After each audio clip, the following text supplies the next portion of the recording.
যদি হঠাৎ আপনার মনে হয় যে আপনার উপর কেউ কোনো কালা জাদু এরকম কাজ আপনার উপর করে দিয়েছে, যদি এরকম করে দিয়ে থাকে এরকম মনে হয়, এবং তখন আপনি দেখবেন আপনার ঘরের মধ্যে কলহ লেগে থাকবে, ঝগড়া ঝামেলা লেগে থাকবে, আপনার ঘরে অসুখ বিসুখ ছাড়তে চাইবে না, এবং আপনার ঘরে হঠাৎ অর্থ ইনকাম করলেও অর্থ আপনার ঘরে থাকছে না, যে কোনো কাজেই হোক আপনার অর্থ আপনার জীবন থেকে, আপনার ঘর থেকে অর্থ বেরিয়ে যাচ্ছে।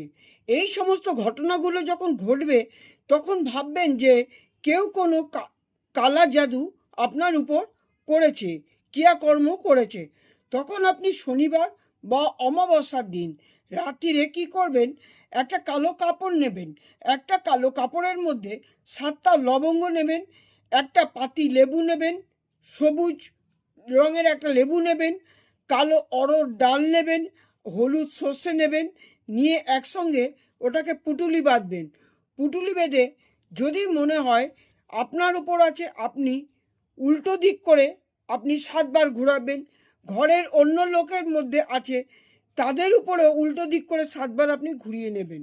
এরপর আপনি গ্রামে থাকুন, আপনি শহরে থাকুন, আপনি যেখানেই থাকুন, এমন জায়গায় ওটাকে ঝুলিয়ে দিয়ে বা রেখে আসবেন যেখানে নাকি কারুর চোখ পড়ে না, কোনো গাছে বা কোনো কিছুতে ঝুলিয়ে দিয়ে আসলে ভালো হয়, যেখানে লোকের চোখ পড়বে না। এরকম করে রেখে আসলে যে আপনার উপর ক্ষতিটা করতে চেয়েছে সেই ক্ষতিটা তার উপর গিয়ে পড়বে।